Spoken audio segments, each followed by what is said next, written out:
luego de ver el video, responder a las 4 preguntas. Las preguntas están ahí.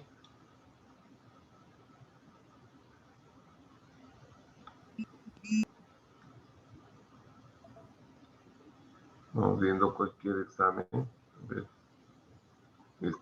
Creo que es el mejor examen. Dice, uno, explique a partir de sus conocimientos sobre liderazgo el diagnóstico,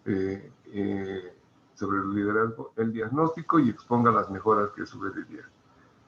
Entonces, lo que tendrían que haber contestado acá, voy a invitar cosas. ¿Qué vemos nosotros en el video? Que evidentemente hay una ausencia de liderazgo en los niveles de la gerencia general, el gerente de recursos humanos y el supervisor. Son 3 cargos, 3 niveles jerárquicos que tienen o que ejercitarían liderazgo acorde obviamente a su nivel jerárquico y a las funciones que tienen que cumplir. El supervisor es responsable de controlar la productividad y también coadyuva en las medidas de seguridad industrial. Eso es evidente, no las cumple.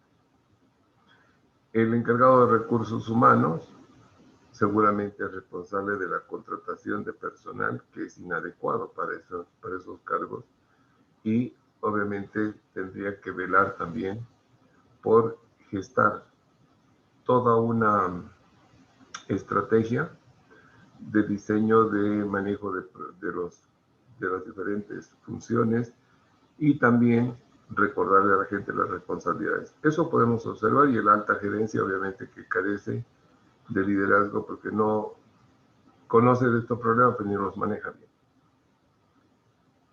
Lo importante acá sería qué planteamos a la luz de nuestros conocimientos. ¿Qué podríamos decir? Bueno, utilizar los criterios elementales del liderazgo en su clasificación.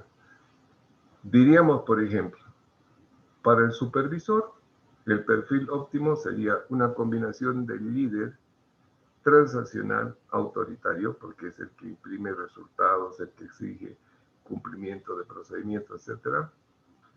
Y una mezcla con el líder burocrático, que él sí es muy conocedor de las normas y seguridad nos interesa mucho eso, de los procedimientos de trabajo. Entonces ajustaríamos el perfil de ese cargo a esa exigencia de liderazgo, tipo autoritario y burocrático. Para el responsable de recursos humanos tendría que ser un perfil de un líder democrático que pueda conversar con los supervisores, con los trabajadores y con alta gerencia para poder llevar adelante una solución de este problema. Y en el caso de un líder, para el gerente general, el perfil de liderazgo debería ser transaccional, democrático y transformacional. Eso es todo lo que tienen que responder. ¿Estamos bien? Vamos a la segunda pregunta. Dice, explique a partir de sus conocimientos sobre motivación, el diagnóstico y exponga las mejoras. Lo mismo. Aquí que teníamos que haber contestado. Vemos que la gente de alguna manera por su rendimiento, por su falta de convocatorias hacia el trabajo y su bajo índice de productividad y además la demostración de conductas que las hacen todos, trabajadores, supervisores, etcétera, podríamos asumir que evidentemente no se ha trabajado sobre la motivación en estos personeros de la empresa. ¿Cuál sería la propuesta? La propuesta tendría que estar enfocada a utilizar alguna de las teorías que conocemos. Creo que la más propicia es la teoría de Herzberg, que habla justamente de la motivación extrínseca e intrínseca. Trabajaríamos con la extrínseca, aquella que a través del empuje, de los estímulos, propicia justamente cambios en la conducta, pero que no son de largo plazo. Bueno, pero por lo menos Es que si tenemos gente que está así en esa situación de ni siquiera estar atenta a la revisión del examen, estamos servidos, ¿no? Yo les decía, bueno, una motivación de ese tipo, trabajar entre lo que conoce Herzberg como los aspectos higiénicos, que tienen una orientación más a poder compensar factores que en la escala de Maslow estarían entre las necesidades biológicas, de seguridad y sociales, no llegaría a satisfacer la expectativa, por ejemplo, conductual.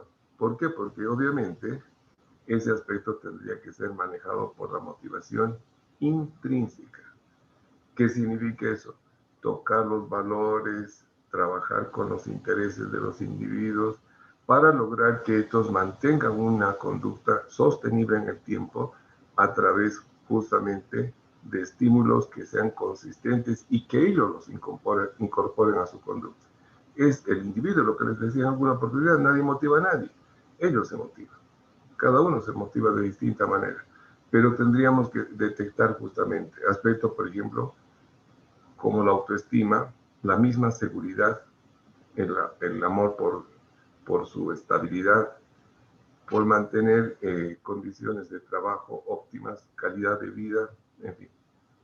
Entonces creo que con eso podríamos haber salvado esa pregunta.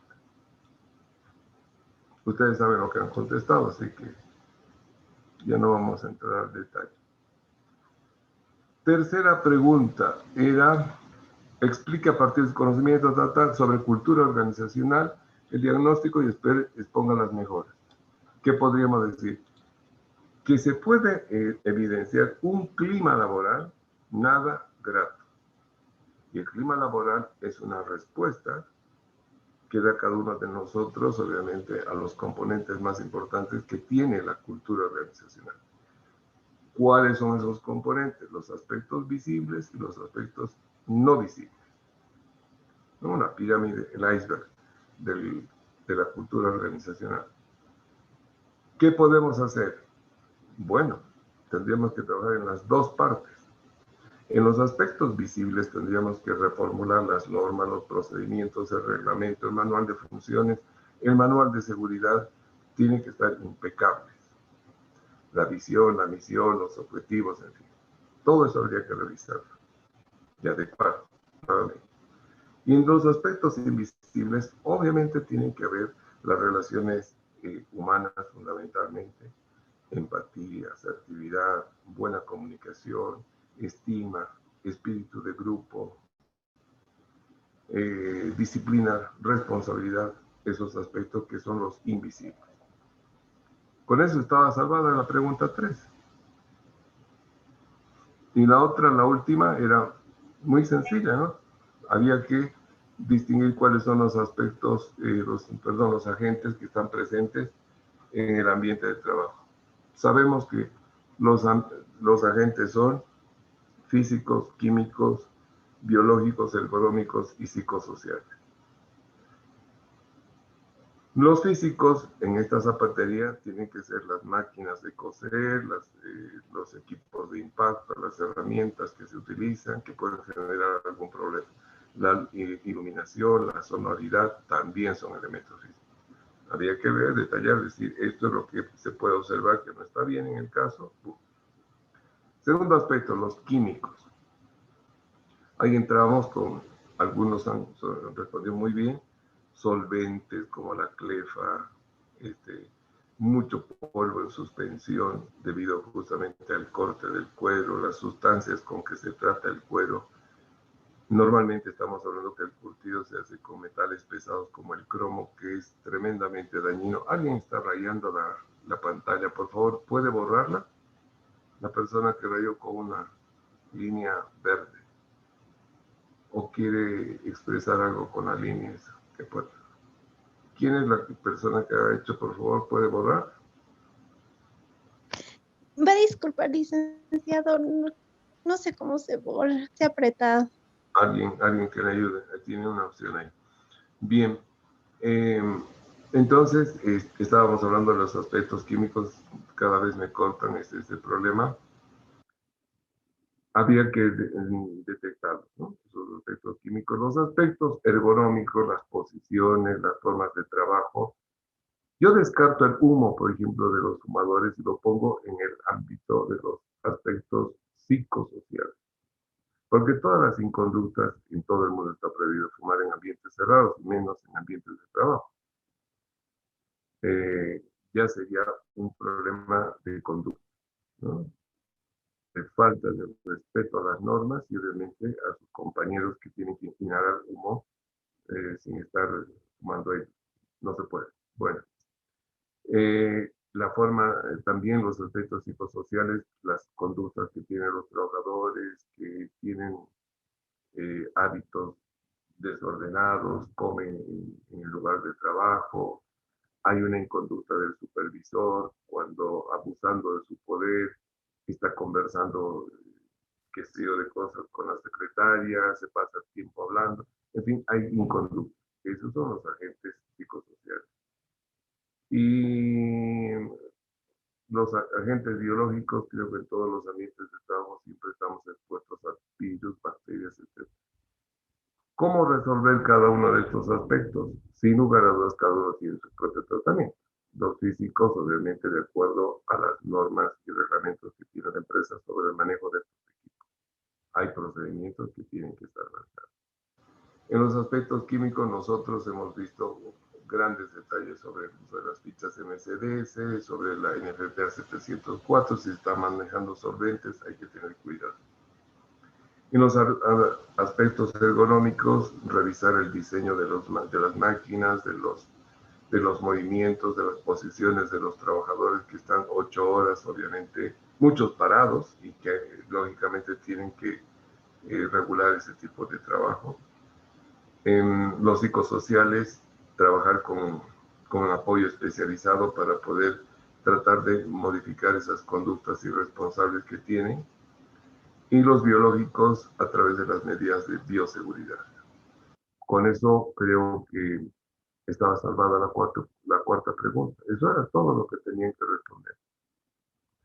Y le reitero, lo único que les he pedido es que lo que habíamos hecho en clase, que les dije, bueno, yo finalmente no tengo mucho que hablar de estas cosas que ustedes ya las han visto, revísenlas, repásenlas, en lo que puedas ayudarles con todo gusto. Pero utilícenlas ahora desde el punto de vista de la seguridad, en este caso. Eso es todo. Y el examen del sábado va a ser idéntico. Un caso y resuélvanlo. Utilizando, obviamente, el conocimiento de esta materia. ¿No? Eso es, joven. ¿Alguna consulta?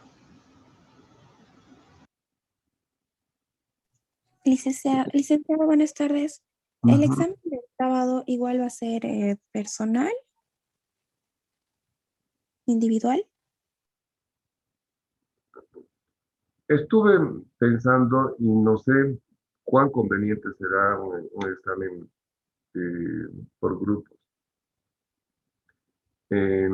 No sé cuánto se conocen ustedes y cuánto pueden formar grupos de 3 personas y que no les cause más bien problemas. O sea, lo que voy a tratar es de que colaborarles en la medida que no se perjudiquen ustedes mismos. Pongo el ejemplo negativo. 3 personas que no se conocen, así que no saben ni cómo trabajan, ni cuáles son sus ritmos, ni qué saben, si han estudiado o no han estudiado. Entonces, si pongo 3 personas en un grupo, o ustedes eligen así, ustedes mismos van a tener problemas. Y no sé si es lo que están buscando. Porque si la otra idea es, somos 3 y nos dividimos el trabajo, es muy sencillo. No se puede trabajar de ese modo. Y yo al ver los exámenes me voy a dar cuenta. Porque cada uno tiene una perspectiva de hacer el trabajo, ¿no? Entonces se van a ver ópticas diferentes y eso no me sirve. Tiene que haber un trabajo conjunto, por lo tanto tienen que tener herramientas parecidas, conocimientos similares.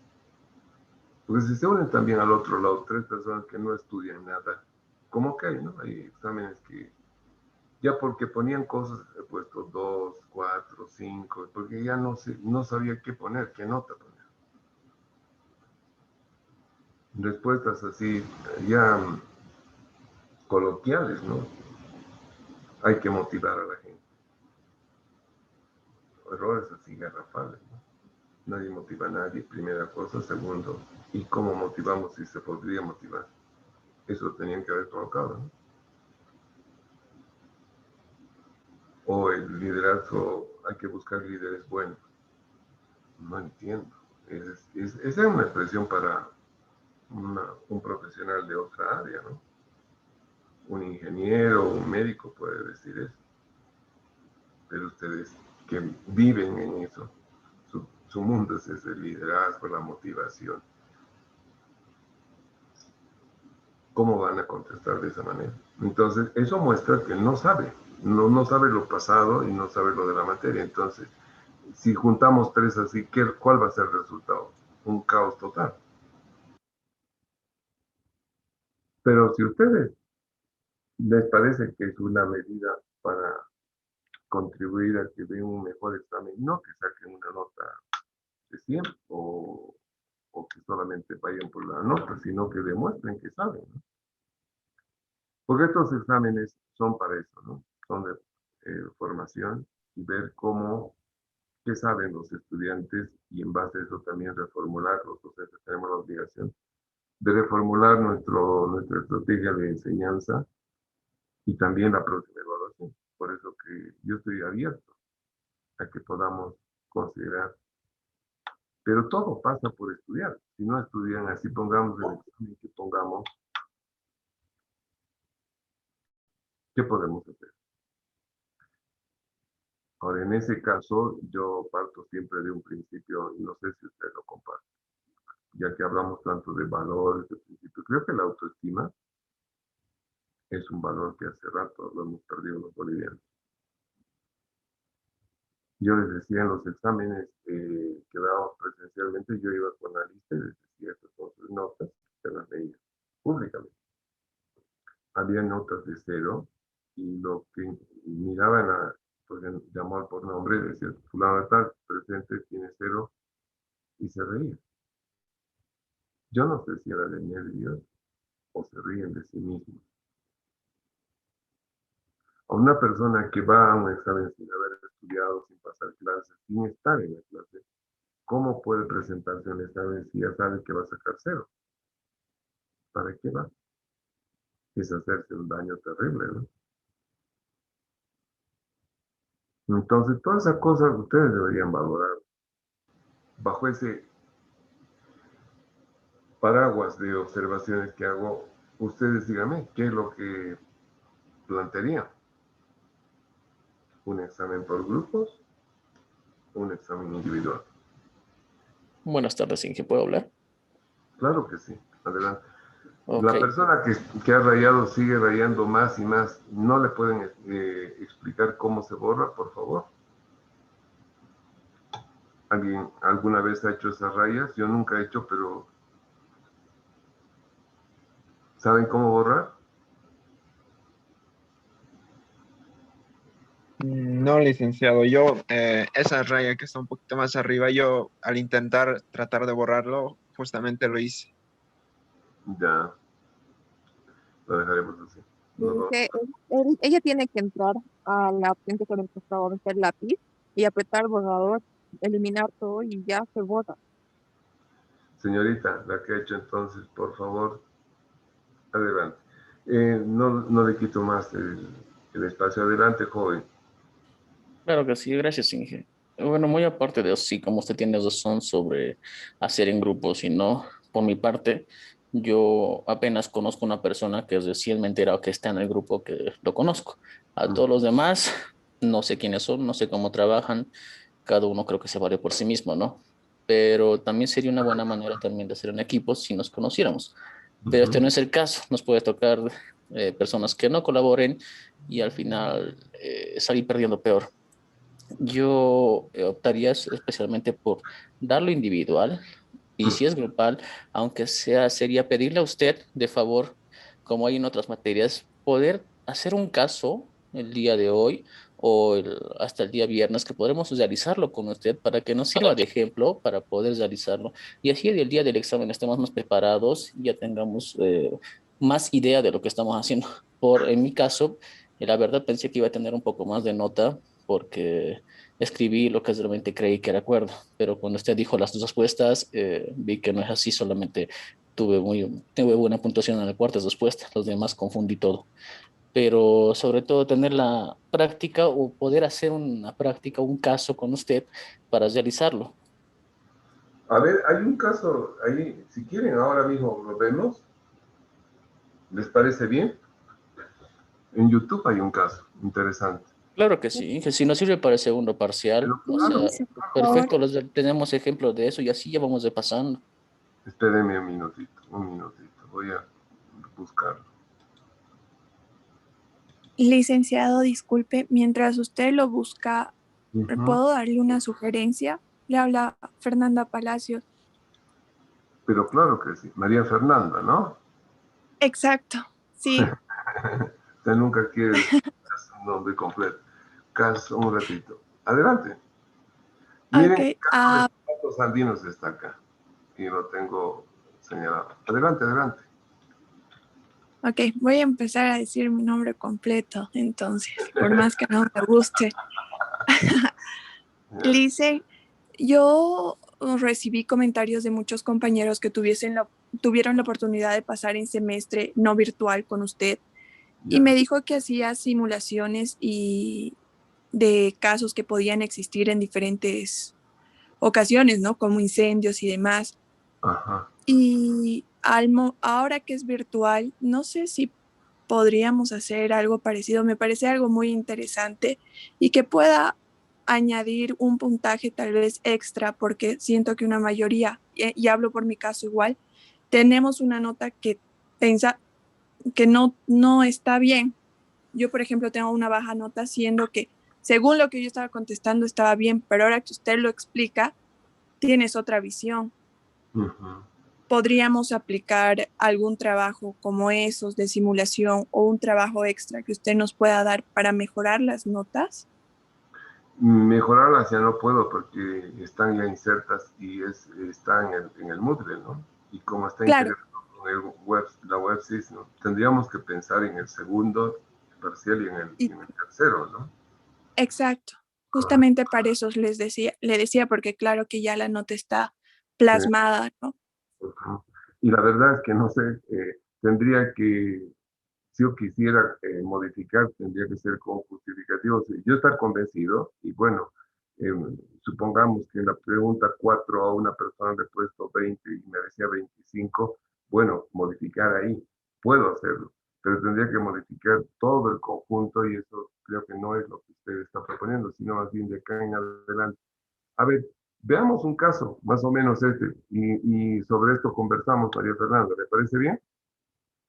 Está bien, dicen, sí. No modificar las notas de ahora, sino tener algún trabajo adicional para este segundo o tercer parcial que tenemos aún.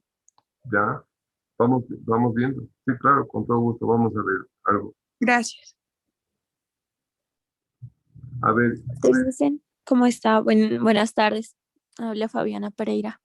dígame. Igual me parecía lo mismo que María Fernanda, porque yo creo que todos los estudiantes debemos estar confundidos porque cada uno ha respondido bien a su parecer y llegado el momento al revisar las notas, creo que la gran mayoría tenemos notas bajas y ahora hacer la revisión con usted nos damos cuenta en que hemos fallado.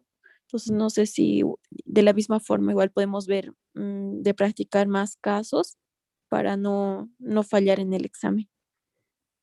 Claro que sí, claro que sí.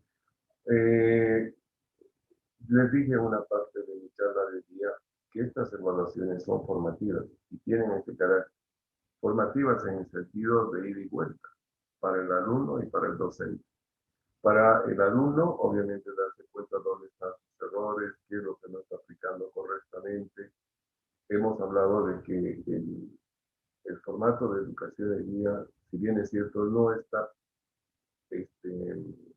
implementado en nuestra universidad, que siempre anda tan rezagada en todas las cosas, pero la idea es generar competencia, nadie lo va a negar. Es decir, estaríamos en una posición lamentable si quisiésemos obtener una educación basada en el método conductivista, ¿no es cierto? En repetición y repetición, sin ningún sentido. Hace muchos años ya que esa forma de educación ha sido abandonada. En su sustitución está el modelo de educación constructivista, donde el alumno y el estudiante construyen los conceptos, previas lecturas que hace el estudiante, que tiene que llegar a cada clase muy bien preparado, y nuestra materia se brinda para eso. ¿Por qué? Porque si yo les hablo de estos temas, liderazgo, motivación, cultura, ustedes deberían darme 2 cachetazos, enseñarme, pa.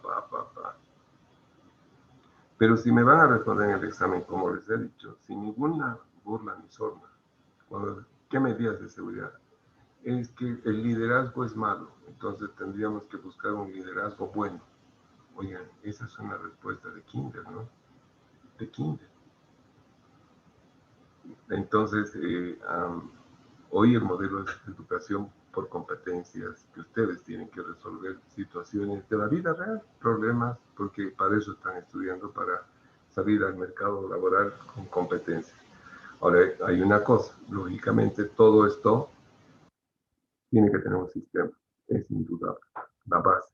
Por eso que trato yo de hacerles el esfuerzo de que vayan trabajando por lo menos en nuestra asignatura. Y para mí, estas observaciones, esta evaluación formativa sirve justamente para eso, para ver yo qué puedo mejorar para mi método de enseñanza, qué puedo hacer, y también en la parte de evaluación.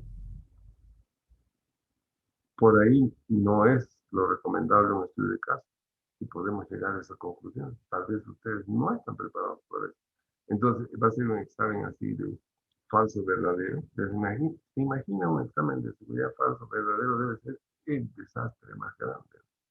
No sé si alguien tomará. Hay algunas opciones que en el Moodle le permiten justamente hacer este tipo de exámenes y ya el momento que ustedes están dando ya está calificado. Porque hay plantillas. Pero se imaginan, yo diría que debe ser un horror, ¿no? Un horror. Porque acá tenemos que justamente explicar nuestro razonamiento para solucionar un problema. Son temas de decisión, son aspectos que todos los días ustedes en su vida profesional los van a enfrentar. Y el mundo no es falso y verdadero. Porque eso lo único que está midiendo es el grado de retención que tienen ustedes. ¿Esta es la respuesta o esta? Y el análisis y la interpretación de información, el discernimiento y la toma de decisión, ¿dónde está? Entonces, repito, por ahí esto no da. Pero veamos, no nos adelantemos.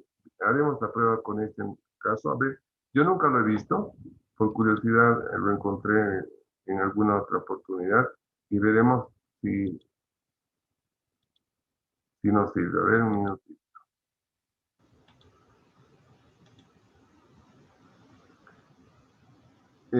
A ver, me dicen cómo está el audio.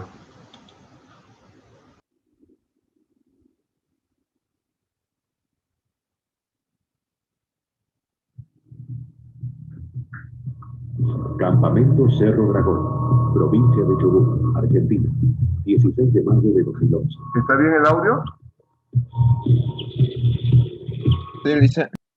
Sí, se escucha, Liz. Se escucha.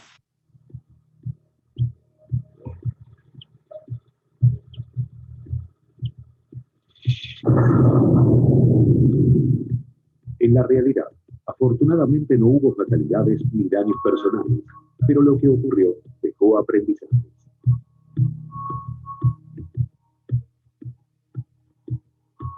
Ese 16 de mayo, una cuadrilla debía picar una vereda de hormigón con un martillo roto percutor eléctrico.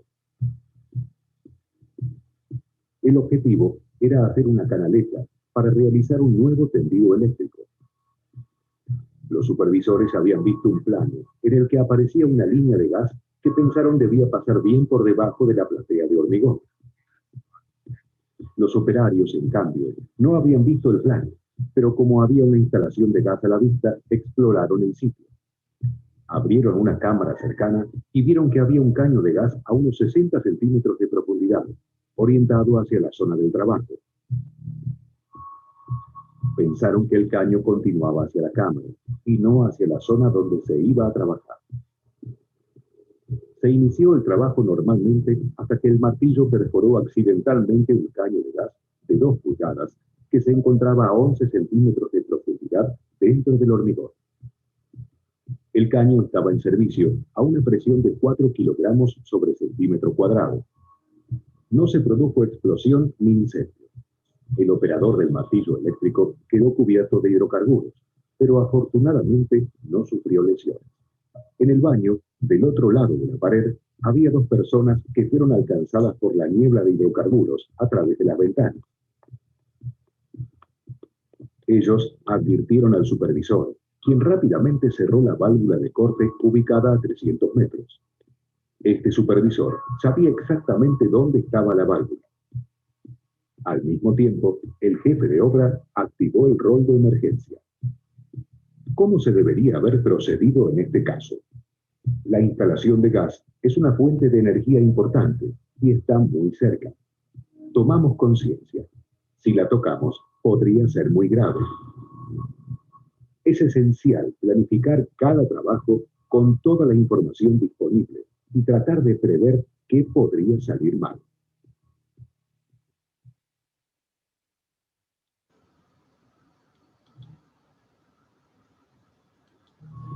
Para que un trabajo sea seguro, el primer paso es identificar todas las fuentes de peligro que pudiera haber en el área de trabajo. Como en este caso, el peligro puede provenir de instalaciones u objetos no directamente relacionados con el trabajo a realizar. Por ello, se debe explorar con atención los alrededores del área de trabajo, incluso donde no se puede ver. Si hay algún elemento que pudiéramos alterar sin querer, debemos entender qué es, preguntar, incluso asegurarnos con información de más de una fuente. Es esencial planificar cada trabajo utilizando toda la información disponible. Ello incluye planificar detalladamente toda la secuencia de tareas, recorriendo mentalmente etapa por etapa. Es fundamental visualizar todos los recursos que intervendrán y preguntarse qué podría salir mal o distinto de lo planificado, que libere energía en forma indeseada y cause daño. Es decir, visualizar el riesgo, que es la probabilidad de que un peligro cause un daño determinado. ¿Qué podemos hacer con el riesgo? A veces lo podemos eliminar por completo. Hay que buscar la forma, planificando el trabajo de otro modo. Esto es lo ideal. Si no podemos eliminar el riesgo, debemos ver qué podemos hacer para minimizar la probabilidad de que ocurra el accidente. A esto lo llamamos medida de prevención. También tenemos que estar preparados para un eventual incidente. ¿Qué podríamos hacer para que el daño sea mínimo? A esto lo llamamos medida de mitigación. Es posible que las medidas de prevención y de mitigación no resulten en barreras de protección efectivas y no logren evitar o minimizar el daño como se esperaba. Por eso es importante prever siempre todas las barreras de protección que puedan implementarse en cada caso. Si no hubiera opción y el cable debiera tenderse bajo la platea de hormigón, habría sido más seguro cortar el gas y despresurizar la línea. Luego, una planificación más detallada debería haber previsto más barreras. Todas las barreras de protección. Cada barrera, asimismo, debe ser lo más robusta posible y debe permanecer todo el tiempo que sea necesario. Cuando ocurren accidentes, nos preguntamos, ¿por qué no vimos esto antes si ahora nos parece tan evidente? A veces, al trabajar bastante tiempo en lo mismo, nos acostumbramos Pensamos, no pasa nada, y bajamos sin darnos cuenta nuestro nivel de atención y de cuidado. Pero además, aun cuando somos conscientes de los peligros y los riesgos, cuando trabajamos podemos equivocarnos. Siempre está la posibilidad de cometer errores, por cansancio, por estar preocupados por cuestiones que no tienen que ver con el trabajo o simplemente por estar desconcentrados. Por ello, al planificar un trabajo, debemos considerar la posibilidad de un error humano. También ocurre que podemos autoengañarnos, como pensamos que es muy improbable que ocurra una situación, que el caño esté allí, proponemos una medida de prevención sin pensar demasiado si sería efectiva, picar el hormigón despacio. En Pan American Energy buscamos trabajar en forma segura y la compañía aporta recursos y establece metodologías para ello. Pero, ¿qué significa trabajar seguro? ¿Cómo sabemos si un trabajo es seguro? Debe haber una planificación que permita identificar detalladamente las tareas a realizar y así gestionar los riesgos. Esto lo deben realizar personas competentes y los riesgos deben ser comprendidos por todos los involucrados en los trabajos en todos los niveles de responsabilidad. La seguridad la construimos entre todos. Trabajemos de manera segura, por nosotros mismos, por nuestros compañeros, por nuestras familias. Cuidamos el presente para asegurar el futuro.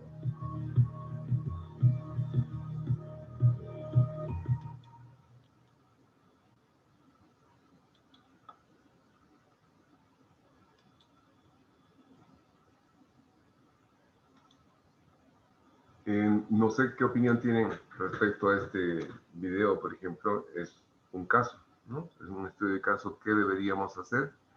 Primero el análisis y luego obviamente la intervención. Nos ha mostrado prácticamente la descripción de un proceso de seguridad para realizar tareas de forma segura y dónde están los potenciales errores, ¿no? La planificación, como la resalta el profesor, es fundamental en este caso. ¿Qué cosas ocurren normalmente como errores? Por ejemplo, combinando el video con alguna experiencia cuando se trabaja con algunas cosas que no están a la vista, como los tubos enterrados, ¿no? Las cañerías. Resulta que podemos pedir información, como dice el video, pedimos los planos, ¿sí? Por dónde pasan las líneas de gas, las líneas de teléfono, la línea de alcantarillado, la línea de agua, porque no se las ve. Y nos traen todo ese material. Pero nosotros debemos pensar ya, en base a nuestra experiencia, y ya surge obviamente la experiencia de una persona que ha estado ahí mucho tiempo, que normalmente esos planos, especialmente en nuestro medio, son los planos de diseño. Son los planos layout, o sea, que son los planos con los que se ha construido la obra. Pero en muchos casos, sobre el terreno existen variantes, porque no se puede hacer algo, porque es imposible pasar un tubo por ese lugar, se busca una alternativa y eso ya no queda en el plano. Entonces lo que tenemos que pedir es que nos entreguen los planos as-built. Los planos as-built son los planos finales y quiere decir así quedó construido. No el plano de diseño, porque si me dan el plano de diseño por ahí está el 90% de acuerdo construido al plano de diseño, pero hay un 10% que se ha alterado porque no se pudo pasar por ese lugar, porque hay un inconveniente, una serie de factores. Entonces, miren, un pequeño detalle puede ser determinante. Y en este caso creo que eso es lo que ha fallado. Han trabajado con un plano de diseño y no con el as-built, ¿no? Hasta ahí mi comentario. ¿Qué dirían ustedes? ¿Han detectado ese pequeño error o no? La primera vez que yo veo este video, la verdad les digo nuevamente. ¿Se dieron cuenta? Base a su experiencia, Inge, pues sí, yo me estaba poniendo a pensar, yo no sabía solo que dijo sobre el plano, que es el de diseño y el plano final. Y sí tienes razón, por ejemplo, aquí también Mi hermano trabaja también en YPFB y cuando tiene que hacer inspecciones, hay lugares por donde realmente no puede pasar la cañería de gas y pues lo pasan por otros lados y eso no queda en el plano. Yo no me lo puse a pensar, pero ya me sacó una gran duda. Ya sé así como que pueden pasar accidentes. Oh, ¿cuántas veces habrá pasado eso, no es cierto? Entonces, ¿qué debe hacer un hombre con experiencia? Decirle, bueno, está bien plano de diseño, pero también quiero el plano as-built. Entonces, comparar, ¿no? Ah, está bien, bueno, perfecto. Pero, hay esta variación aquí, entonces tomemos en cuenta. Han variado acá. No está igual que el diseño. Pequeño, gran detalle, ¿no? ¿Algo más? ¿Alguna cosa más que hayan detectado? Otra cosa que hablan, si se han dado cuenta, ustedes dicen, tenemos que tomar dos medidas, preventiva y contingencial. Ellos le llaman De mitigación, dijo, o algo así. mitigación, ¿no? Entonces, fíjense, lo que hemos aprendido se aplica fielmente. ¿Qué tenemos que hacer en la etapa de prevención? Justamente estudiar bien, planificar bien el trabajo, determinar cuáles son los riesgos, valorarlos y tratar de evitar que esa probabilidad de riesgo se incremente. El riesgo, sabemos, por su formación en ciencias, saben, sociales, ustedes han visto finanzas, es idéntico que la forma como vemos el riesgo en seguridad. Es un evento probabilístico. Es decir, utilizamos recursos estocásticos para poder valorar, porque no hay certeza, no son determinísticos. Una persona, para que quede claro, al salir de su casa jamás podría decir, hoy día no me voy a accidentar. No puede decirlo, ¿no? Porque hay tantas circunstancias ajenas incluso a lo que uno puede hacer. Lo otro tampoco podría afirmar que se va a accidentar, salvo que sea un Kamisaki o que vaya en una labor premeditada de accidentar. Entonces, ¿qué pasa? Probablemente. Ahora, ¿cómo vamos a tratar ese riesgo? Tenemos que reducir la probabilidad. ¿Y cómo reducimos la probabilidad? Normas, procedimientos, reglamentos, buenas prácticas, gente capacitada, en fin, todos esos factores hacen a la seguridad intrínseca. Y si hubiese un problema, nos queda el otro, ¿no? La contingencia o mitigación, como dicen los argentinos, ¿no? Y en este caso tendríamos que pensar, ¿y qué vamos a hacer si tenemos acá, por ejemplo, un amago de explosión, como han tenido ahí? Tenemos extintores, la gente sabe manejarlos, entonces hay que ver todo ese tipo de cosas. La seguridad es eso. Por eso, jóvenes, yo digo, ¿podemos tomar un examen falso verdadero de seguridad? A que, si no me equivoco, muchos profesores los han acostumbrado, ¿no? Perdón, Inge, un comentario. Sí, lo sé. Como usted dice, ¿no?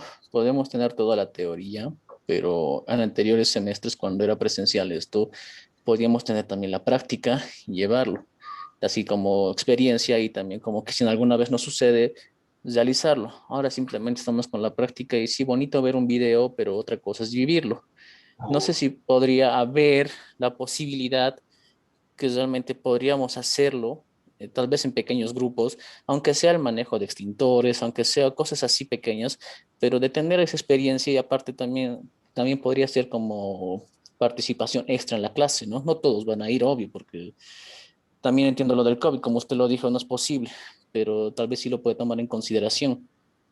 Claro, estos 3 últimos semestres, a un principio siempre hemos dejado suelta esa posibilidad, pero si ustedes hoy día ven la situación como está, incluso la comunicación que ha hecho llegar a la universidad, ya ha definido ajustar mucho más los protocolos de bioseguridad, el ingreso a la universidad es con carnet, con fechas, es decir, es imposible que nos encontremos, imposible.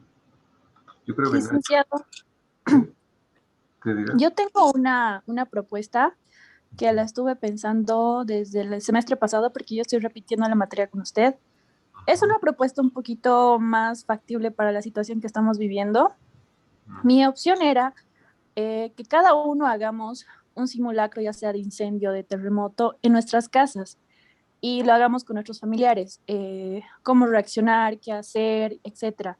No sé si es una buena opción que todos estaríamos grabándonos mientras hacemos el simulacro y posteriormente también brindarle un informe de cómo hemos vivido, qué hemos hecho y tal vez así podamos vivir un poquito más la experiencia de lo que ha sido la materia o lo que es la materia en la carrera. No sé si le parece bien o a mis compañeros. Yo no tengo ninguna objeción a recibir, no la puedo calificar si no la discutimos previamente. Sería una falta de respeto no dar una opinión así rápidamente. Es una opción abierta. Habría que ver las probabilidades de cada uno, además si están de acuerdo. Ahora, yo vuelvo a insistir, ¿no? Pero es bueno lamentarse a veces. Qué hermosos momentos que eran cuando teníamos las clases presenciales. Y a esta altura estaríamos dando los últimos toques o a la feria o a nuestro simulacro. Eventos en los cuales ya no necesitaba decirles, a ver, el liderazgo, ¿usted cómo lo aplica? Lo tenían que aplicar. Es decir, elegíamos un líder de las brigadas, un líder de todo el simulacro, un líder de toda la feria, y cada uno tenía sus funciones, sus responsabilidades. Era vivir la seguridad, vivir el evento.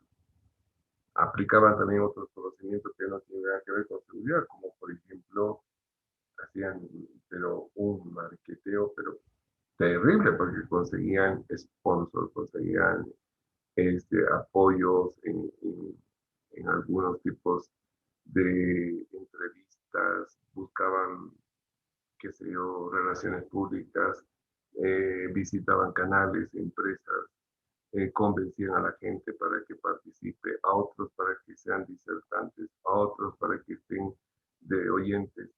El segundo simulacro, por ejemplo, yo me acuerdo que incluso trajeron gente de colegios, eh, consiguieron el apoyo de alguna institución que les dio micros para traer a chicos de colegios para que visiten la feria, para que se vea un movimiento inusitado, cosas hermosas. Pero en esta situación, la verdad que estamos amarrados, ¿no? Ahora, lo que usted opina no me parece una idea descabellada. ¿Por qué no? ¿Por qué no ver algo de ese tipo, no? Licen, aportando con lo que dijo mi compañera, no podríamos, bueno, sí, se podría hacer el simulacro de terremoto o incendio, abarcándonos más a lo que estamos viviendo ahora, actualmente, podríamos hacer sin un simulacro de que alguna de nuestras personas, de alguna de nuestros familiares, se llegue a contagiar con COVID, ¿no? O sea, ¿qué tendríamos que hacer? Porque muchas veces no, creo que la mayoría no sabe cuál es el protocolo a seguir cuando, por ejemplo, si ya, ok, yo me echo la prueba hoy día y tengo COVID, no voy a ir a un hospital porque están todos, o sea, están llenos los hospitales. Entonces, ¿cuál es el procedimiento que tengo que seguir aquí en mi casa? Ya sea, como dijo mi compañera, hacer un video y aparte hacer un informe, o si no en el mismo video podemos ponerlo como un informe, ¿no? Al final nosotros hablar sobre la experiencia y todo eso. Están ahí las cosas.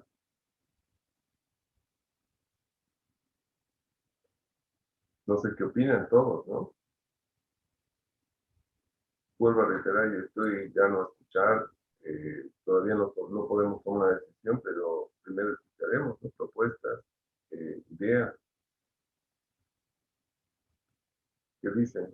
Licenciado, creo que al llevarlo a la práctica va a ser favorable para todos, pero yo, por ejemplo, en mi caso yo vivo sola, entonces hacer un simulacro tendría que hacerla con mi mascota, en este caso sería un poquito raro, pero también podemos hacer videos informativos de acuerdo a temas que usted nos pueda brindar, de acuerdo a la materia, y llevándolo a la práctica de diferentes maneras, poniendo ejemplos o cosas así, no directamente un simulacro que involucre a más gente.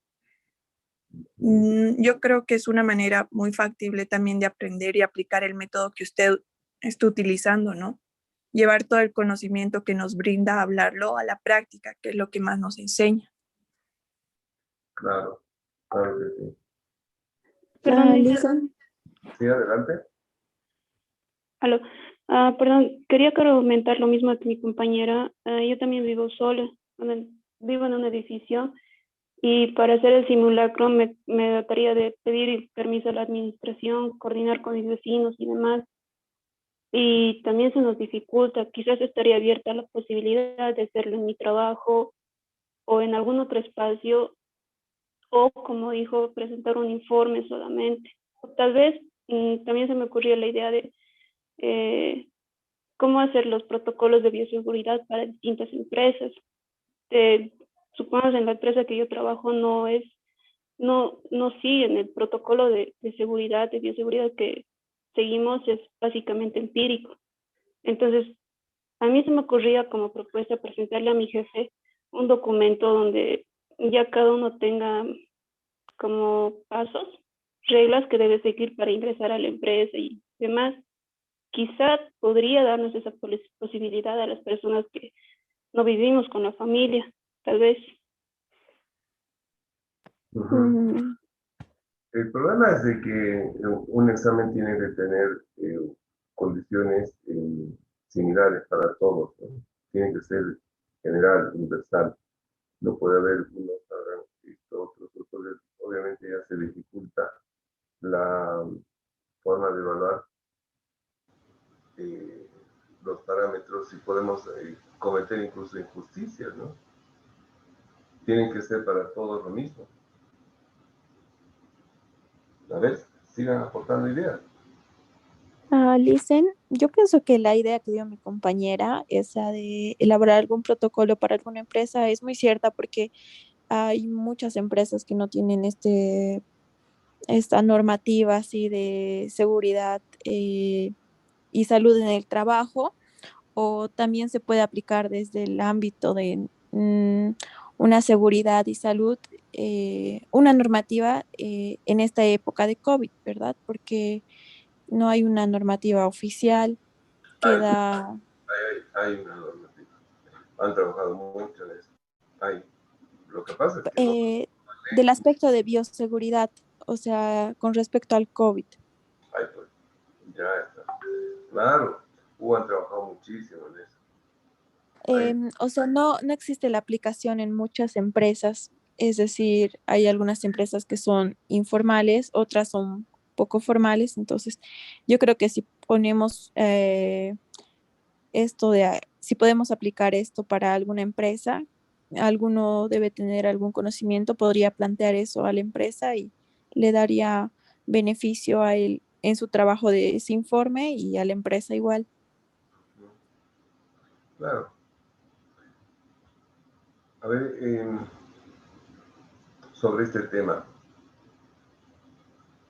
no pretendo utilizar la categoría que supongo es muy importante cuando se estudia derecho, la famosa pirámide de Kessler, que habla sobre la prelación de las normas jurídicas que tiene un país hasta llegar a los códigos, ¿no?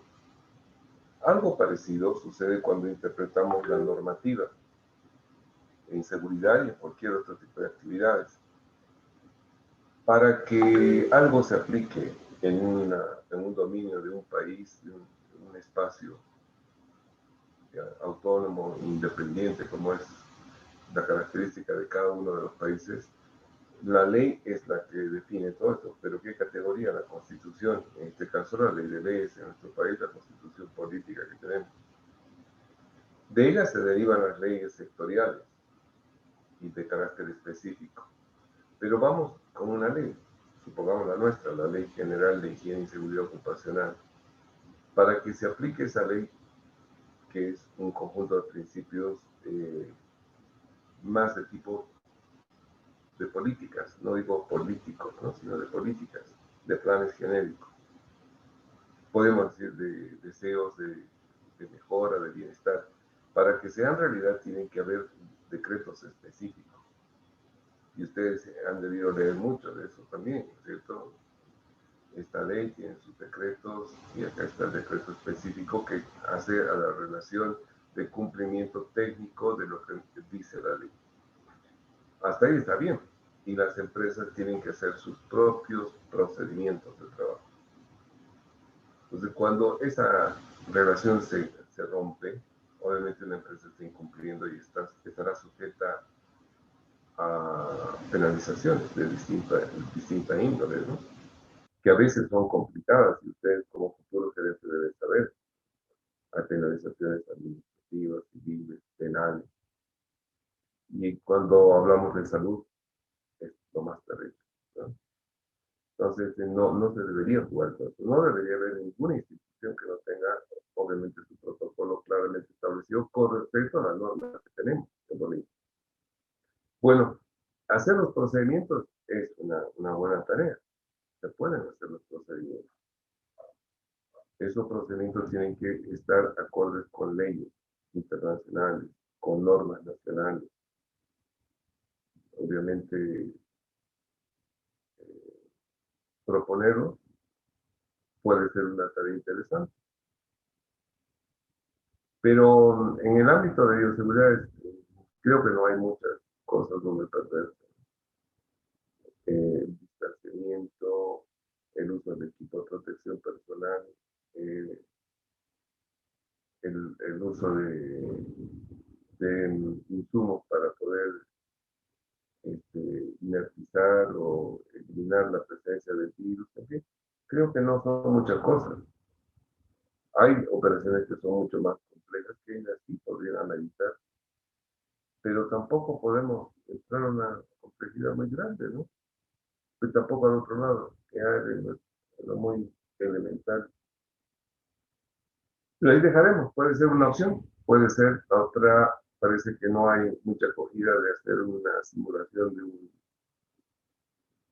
de un plan de emergencia personal o de familia. ¿Qué otras cosas se les ocurre?